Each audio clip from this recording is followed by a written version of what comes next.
Hello and welcome to TV Sapienza News Hour. On the news is Oluchi Ojobamidele. On the news today, President Bola Tinubu has called on opposition parties in Nigeria to resolve their internal crisis ahead of the 2027 general elections, rejecting claims that he is plotting to establish a one-party state.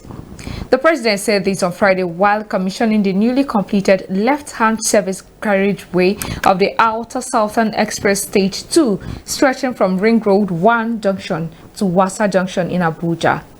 He emphasized that as a president elected on the platform of a different political party, he has no mandate or intention to intervene in the affairs of opposition groups. Reassuring of his Democracy Day commitment, President Tinubu said he remained committed to a multi-party democracy and had no interest in one-party system. Marking International Albinism Awareness Day yesterday, the First Lady, Senator Oluremi Tinubu, has reaffirmed her commitment to advocating for the rights and well-being of persons living with albinism across the country. The First Lady disclosed this in a statement issued on Friday in Abuja, expressing solidarity with Nigerians' albino community as they join the global observance of the day. Speaking on the 2025 theme, demanding our rights, protect our skin, preserve our lives, Senator Tinubu described the theme as a powerful call to action, emphasizing that persons with albinism deserve not only equal rights, but also dignity, safety, and access to quality health care. According to her, all must build a society where every Nigerian, regardless of skin condition, can thrive with pride and dignity. The Economic and Financial Crimes Commission (EFCC) on Friday arraigned Halima Buba and Innocent Mbagu of SunTrust Bank Limited before Justice Emeka Nwite of the Federal High Court Abuja for alleged fraud in a statement by the EFCC. The defendants, who are Managing Director of Chief Executive Officer of SunTrust Bank Limited and Executive Director Chief Compliance Officer of the same bank, respectively, are being prosecuted on a 6-count charge bordering on money laundering to the tune of $12 million. They pleaded not guilty to all the charges when they read to them, following which the lead prosecution counsel Rotimi Oyedapo San announced the readiness of the prosecution to proceed with the trial and prayed for accelerated hearing of the case. The defense counsel J.J. Usman San, on his part, reminded the court of subsisting bail application of the defendant dated May 27, 2025, and prayed that the court should uphold the applications and admit the defendants to bail. The prosecution counsel in his response described the May 27 bail application of the defendants as incompetent, given that the defendants were neither under arrest nor in detention, nor have appeared before the court, being the grounds provided by the Administration of Criminal Justice Act. He therefore prayed the court to discontinue the said bail application and urged the defendants to make fresh bail applications in court. Justice Nwite, however, admitted the defendants to bail in the sum of 100 million naira each, as well as one shorty each in like sum. He further ordered that they should be remanded in a correctional facility pending the fulfillment of their bail conditions and adjourned the matter till July 17 and 18 for continuation. Amnesty International has criticized the recent pardon granted by President Bola Tinubu to the late environmental activist Ken Saro-Wiwa and his 8 co-campaigners who were convicted and executed by the General Sani Abacha's military regime. Saro-Wiwa, who was the leader of the movement for the survival of the Ogoni people, was executed alongside 8 other activists on November 10, 1995. Tinubu, during the June 12 Democracy Day on Thursday, pardoned the activists, reacting the International Rights Organization in a statement by its Nigerian Director of the Amnesty International, Isa Sanusi, stated that the pardon fell far short of the justice they deserve. Sanusi said while the government's move was a step in the right direction, it did not go far enough in delivering justice. He accused the Nigerian government of using the executions to silence protests against oil pollution in the Niger Delta and shield multinational oil firms from accountability. Sanusi also stressed that justice for the Ogoni 9 was only a starting point, urging the government to take further steps to address decades of environmental degradation in the region. He, however, called on oil firms to pay full compensation and clean up the environmental mess caused by the decades of oil spills and gas flaring in the region. A bill seeking the creation of a new state in the Southeast geopolitical zone has passed its second reading in the Senate and is now under consideration by the Senate Committee on Constitutional Review. Senator Osita Izunaso, representing Imo West, disclosed this development on Friday during a media party in Abuja, where he marked his 2-year milestone in the National Assembly. Izunaso revealed that the proposed state, tentatively named Anim State, will be carved out from parts of Anambra and Imo states. He said it is not a favor but a matter of equity, noting that every other region in the country has 6 states except the Southeast, which has only 5. Izunaso stated that he was excited about the development, saying it would be unfair for anybody to protest against the proposed new state.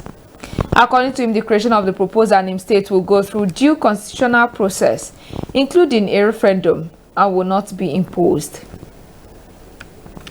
14 suspects who allegedly deal in fake currencies have been arrested by the Jigawa State Police Command in a statement yesterday. The police public relations officer of the command, Lawan Shisu, said the suspects were arrested on Thursday in Benin Kudu local government area of the state by joint security operatives in a coordinated intelligence-led operation. Shisu said the team carried out a successful raid on a criminal hideout in Jigawa village where the suspected fraudsters were perpetrating their fraudulent activities. He said during the raid, security personnel arrested 14 male suspects and recovered a catch of incriminating items, which include 9 fabricated pistols, 7 den guns, 4 motorcycles, 12 pieces of fake US dollars, 188 pieces of Central African currency suspected to be fake, charm, bow and arrow. The PPRO recalled that a group of the suspected fraudsters from Jigawa village had invaded and attacked Dumus village on Wednesday for not supporting their fraudulent activities, killing 1 while 8 others sustained injuries.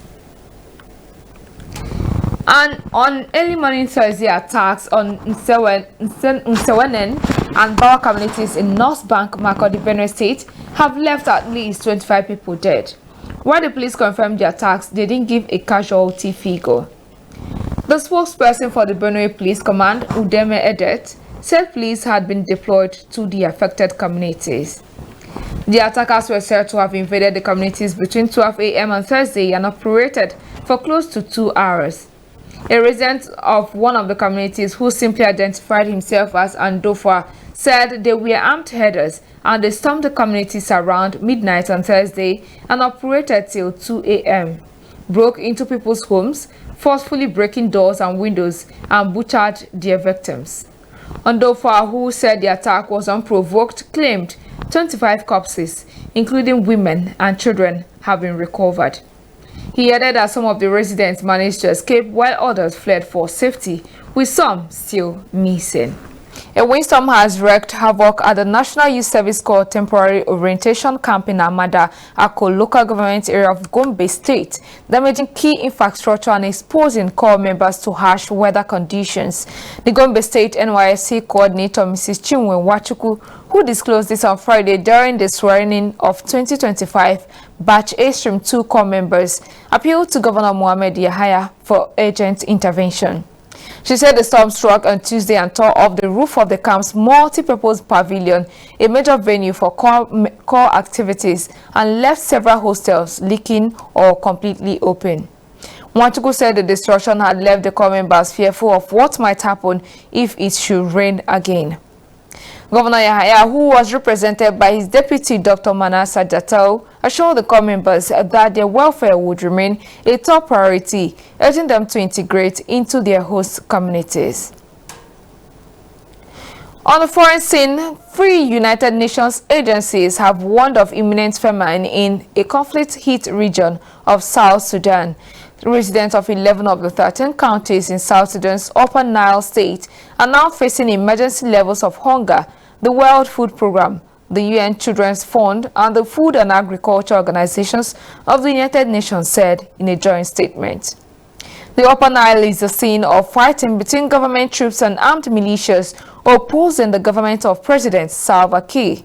Fighting has intensified in recent months, destroying homes, disrupting livelihoods, and preventing the delivery of humanitarian aid, the statement also said. Nasir, one of the counties under famine alert, is a stronghold of anti-government militias and the scene of fighting that has caused many civilians casualties. World Food Programme representative in South Sudan, Mary Ellen, said they are seeing the devastating impact of conflict on food security in South Sudan, saying that conflict not only destroys homes and livelihoods, but also tears communities apart, cuts off access to markets, and sends food prices soaring. The WFP representative maintained that long-term peace is essential to prevent famine. Still on the foreign scene, world leaders have raised the alarm over a looming regional crisis after Israel launched coordinated airstrikes on Iran, killing top military commanders. The attacks have escalated long-standing hostilities between the two countries. Among those killed in the early morning strikes were Iran's Chief of Defense Staff, General Mohammad Bagheri, and the commander of the Islamic Revolutionary Guard Corps, Hossein Salami. Iran has also retaliated against the attacks by firing hundreds of ballistic missiles towards Israel yesterday, injuring 7 Israelis. The Israeli military, according to CNN, said all of Israel is under fire as a result of Tehran's strikes. CNN reported that Iran confirmed that it had fired hundreds of various ballistic missiles towards Israel in what it called the beginning of its crushing response. In response to the security threats, Israel temporarily shut down its embassies around the world and advised citizens abroad to avoid identifying themselves or sharing travel plans. Israeli Prime Minister Benjamin Netanyahu, who confirmed the attack, said the air raids targeted nuclear sites, ballistic missile infrastructure, and key figures in Iran's weapon program under a military campaign codenamed Operation Rising Lion. UN Secretary General Antonio Guterres warned of a descent into deeper conflict, urging both Israel and Iran to exercise maximum restraint. Also, U.S. President Donald Trump said he was briefed before the attacks were carried out, noting that while the U.S. would continue to support Israel, Washington hoped to bring Tehran back to the negotiation table. In London, UK Prime Minister Ken Saro-Wiwa called for calm, urging all parties to de-escalate. Russia also condemned the strikes with a statement from President Vladimir Putin's spokesman, Dmitry Peskov, labeling the airstrikes unacceptable. On the world of sports, Super Falcons of Nigeria have retained 36th place in the latest FIFA World's Women Ranking. This was according to the update published on Thursday on FIFA's official website. Despite no major international competitions in the past months, Nigeria remains the highest ranked women's team in Africa, maintaining their top continental status. In June, the Super Falcons recorded a 2-0 victory in a friendly match against Cameroon's indomitable Lionesses at the Moshood Abiola Sports Arena in Abeokuta, which further highlighted the team's consistent form under head coach Dosens Madugu. Globally, the United States continues to lead the ranking. FIFA is scheduled to release the next edition of the Women's World Ranking on August 7, 2025. FIFA President Gianni Infantino says the Club World Cup is set to mark a new era for football as the competition kicks off on Sunday in the United States of America. The competition, according to him, will feature clubs from all continents as Inter Miami takes on Egyptian club Al Ahly at Hard Rock Stadium in the opening match on Sunday. It is the first under an expanded format with 32 teams, including the winners of the 4 previous continental championships. He claimed that the competition will launch football into a new era. Infantino said the experience of playing in the competition will be worthwhile for clubs who have never appeared in it. The 32 teams have been divided into 8 groups of 4 teams, with the top 2 teams in each group qualifying to the knockout stage. He said that the format will be the same that was adopted in the FIFA World Cup between 1998 and 2022, with the exception of a third-place playoff. The FIFA president further said that the winner of the tournament will be awarded up to $125 million, marking a significant increase in financial rewards compared to previous editions. To end the news, here are the major news headlines for today. A bill seeking the creation of a new state in the Southeast geopolitical zone has passed its second reading in the Senate and is now under consideration by the Senate Committee on Constitutional Review. World leaders have raised the alarm over a looming regional crisis after Israel launched coordinated airstrikes on Iran, killing top military commanders. And the Super Falcons of Nigeria have retained 36th place in the latest FIFA Women's World Ranking. That was the TV Sapientia News at 1. On behalf of the technical and editorial crew, I am Oluchi Ojobamdele. Thank you for always being here with us on TV Sapientia. Bye.